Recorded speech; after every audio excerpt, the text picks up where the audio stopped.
Daddy daddy बोलते हैं, और डैडी की जगह फिर आ गए डैड पे। और कभी कभी तो कुछ लोग जल्दी में जल्दबाजी जो करते हैं वो डैड की जगह डैड बोल जाते हैं। अब बताओ, पिताजी जिंदा बैठे हैं, उलला कह रहे हैं कि तो ऐसी अंग्रेजी काय मतलब की है? जो पिताजी तुम्हें पढ़ा लिखा करके वहां तक पहुंचा रहे हैं और उसी पिताजी को जिंदा मार रहे हो। इसलिए अपनी शुद्ध भाषा लाइए, पिताजी को सिर्फ पिताजी ही कहिए। कुछ लोग तो पापा भी बोल देते हैं, पा पा, समझ रहे हो? उसका विच्छेद देखिए, पाप जितना भी है। आइए, इसलिए पिताजी कहने में शर्म नहीं है। जिस व्यक्ति ने मुझे जन्म दिया, जिस व्यक्ति मुझे संसार में लेकर के गया, जिस व्यक्ति ने मुझे मंजिल तक पहुंचाया, और उस व्यक्ति को हम पिताजी कहने में शर्मा रहे हैं। इसलिए मेरे प्रिय भक्तों, सबसे पहले दुनिया में अगर कोई भगवान है तो वो है मेरा पिता, वो है मेरी माँ, क्योंकि माता और पिता से बढ़कर के दुनिया में कोई दूसरा भगवान हो ही नहीं सकता। हम मंदिर में जाएंगे, एक लोटा जल चढ़ाएंगे, लेकिन घर में अगर माँ जल मांग रही है तो हम क्रोध में आकर के कहते बार बार परेशान कर दियो, और वही लोटा लेकर के हम जा रहे हैं दुर्गा जी पर चढ़ाने के लिए। क्या दुर्गा मैया प्रसन्न होगी? बिल्कुल नहीं होगी। इसलिए मेरा सभी से निवेदन है, अगर माता पिता की सेवा कर लोगे तो किसी देवता के दरबार में जाने की जरूरत नहीं पड़ेगी। क्यों? सारे तीर्थ धाम सब माता और पिता के चरणों में है, कहीं तीर्थ में जाने की जरूरत नहीं है। आजकल के माता पिता कहते हैं लल्ला घर पे ही रहियो, बोले हम जा रहे हैं तीर्थ में। लल्ला कहते हैं जैसे पहले तो हमने टिकट कराई, तुम पहले चल रही। माता पिता तो बाद में बोले फिर चले जाएंगे, पहले तुम चले जाओ। तो पहले बालक जाते हैं और फिर कहते हैं अरे वहां इतना अच्छा लग रहा था, अगर तुम होती। तुम क्या हमारे मित्र थे घूमने के लिए? जहाँ मित्र हो जाएंगे वहां माता पिता हो जाएंगे क्या? लेकिन याद रखना, जहाँ माता पिता हो जाएंगे वहां कभी मित्र सखा बंधु हो ही नहीं सकते। क्योंकि दुनिया आपको देख करके जलेगी। दो ही शख्स ऐसे हैं, आपको देख करके जलेंगे नहीं, आपको देख करके प्रसन्न होंगे। भाई भी आपको देख करके जलेगा, लेकिन माता पिता एक ऐसी शख्सियत है जो सिर्फ अपने बच्चों को देख करके प्रसन्न होती है। अगर किसी को प्रणाम करना है तो दंडवत प्रणाम कीजिए, साष्टांग प्रणाम कीजिए। आचार्य श्री सुखदेव जी को देखा, सुखदेव जी को देख करके परीक्षित महाराज ने प्रणाम किया, दंडवत प्रणाम किया और सुंदर से आसन पर बिठा लिया है। बहुत सुंदर प्रश्न किया है। अंत प्रक्षाम से सिद्धे योगिन्ना परम गुरु पुरुषस्य कार्य म्रियमाणस्य सर्वदा। बड़ा सुंदर प्रश्न किया महाराज। जिसकी मृत्यु निकट आ गई हो उसको क्या करना चाहिए?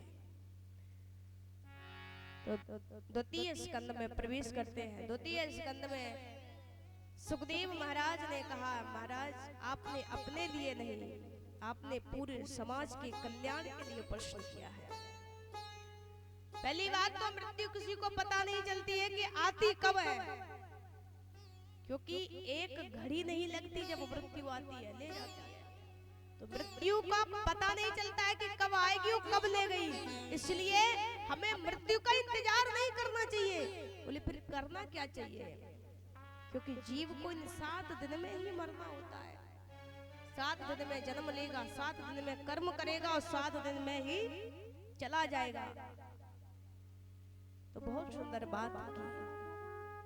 अगर जिसकी मृत्यु नजदीक है उसको श्वास श्वास पर कृष्ण भज, वृथा श्वास मत खो। पता नहीं या श्वास का आवन हो न हो। हर श्वास पर भगवान का नाम लो, श्याम जी को नाम लो। परीक्षित महाराज ने कहा क्या अगर हम हर श्वास पर श्री हरि का नाम लेंगे तो फिर काम कब करेंगे? क्योंकि घर परिवार का बहुत काम होता है, गृहस्थी का काम होता है।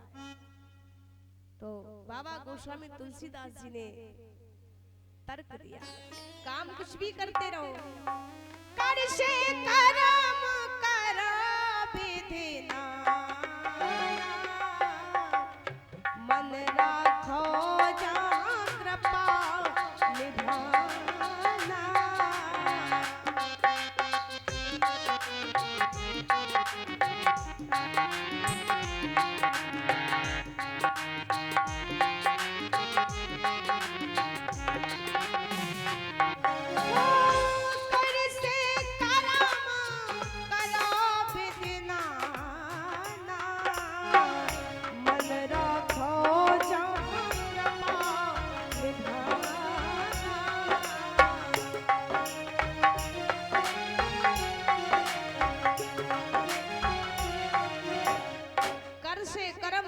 विधि नाना, मन राखो जहाँ कृपा निधाना। परीक्षित महाराज ने फिर कहा, प्रभु ये मन बड़ा चंचल होता है। मन भगवान के चरणों में बड़ी मुश्किल से आता है। अब मन को एकाग्र करने का कारण बताइए, क्योंकि ये मन लगता नहीं है, इतनी जल्दी ठाकुर जी के चरणों में आता ही नहीं है। मन को कैसे झुकाना है? तो श्री सुखदेव जी ने कहा अगर मन को वश में करना है तो सबसे पहले जितासनो जित श्वासो जित संगो जितेन्द्रियः स्थूले भगवतो रूपे मनः संधारयेत् दिया। अगर मन को वश में करना है तो सबसे पहले आसन को जीतना पड़ेगा। जितासनो, एक आसन पर बहुत देर तक बैठना चाहिए। जब बहुत देर तक बैठोगे तो मन आपका इधर उधर भटकेगा। बैठे रहो, कब तक मन इधर उधर जाएगा? जब मन शांत हो जाएगा उस समय जितश्वासो, आसन पर विजय प्राप्त कर लो। आसन पर विजय प्राप्त हो जाए तो श्वास पर विजय प्राप्त करो। अपनी श्वास को बहुत देर तक मत आने दो। कुछ लोग तो हर पल ज्यादा से ज्यादा श्वास लेते हैं और ये श्वास हमें गिनती की मिली है।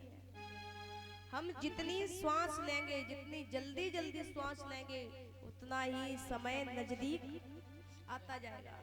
सबसे पहले हमें श्वास पर विजय प्राप्त करनी है। हमारे पूर्वज जितने भी संत हुए, जितने भी सन्यासी हुए, सबसे ज्यादा श्वास पर विजय प्राप्त करते हैं, तभी तो कई वर्ष तक जीवित रहते हैं। जब हम श्वास पर विजय प्राप्त कर लेंगे फिर हमारी इंद्रियां भी हमारे बस में आ जाएंगी, और जब इंद्रियां बस में आ जाएंगी तो मन भी हमारे बस में आ जाए, क्योंकि इंद्रियों का राजा ही तो है मन। और जब मन बस में आएगा तो बुद्धि फिर हमारी कंट्रोल में चलने लगेगी। कभी कभी लोग कहते हैं कि हमारी बुद्धि काम नहीं कर रही है, क्योंकि बुद्धि काम करना कब बंद कर देती है? जब हमारा मन बिगड़ता है। और मन कब बिगड़ता है? जब इंद्रियां बिगड़ जाती हैं। इसलिए सबसे पहले इंद्रियों को बस में कीजिए। जब इंद्रियां बस में आ जाएंगी तो मन तो बाहर की चीज है, मन तो बाहर भटकता है, मन अंदर नहीं आता, मन बाहर जाता है। लोग कहते हैं आज हमने सपना देखा, ये सपना क्या देखा, बोले हम पहाड़ से कूद रहे थे। पहाड़ से कूदना क्या है, ये मेरा मन भटक रहा है।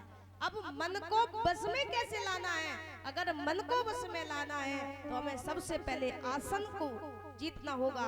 आसन अगर हम जीत लेंगे तो श्वास पर विजय प्राप्त करनी है। जब हम श्वास पर विजय प्राप्त कर लेंगे तो इंद्रियां भी हमारे बस में आ जाएंगी, और इंद्रियां जब बस में आएंगी तो हमारी मन भी बस में आ जाएगा। फिर हम मन के नौकर नहीं, मन के मालिक बन करके रहेंगे। और मन अगर तुम्हें भटकाता रहेगा तो तुम मन के नौकर बन करके रहोगे, मन तुम्हारा मालिक बन करके रहेगा। क्योंकि ये शरीर है ना, सोने की कंचन काया है। हमारे यहाँ एक संत हुए, उन्होंने बहुत सुंदर बात कही है, ये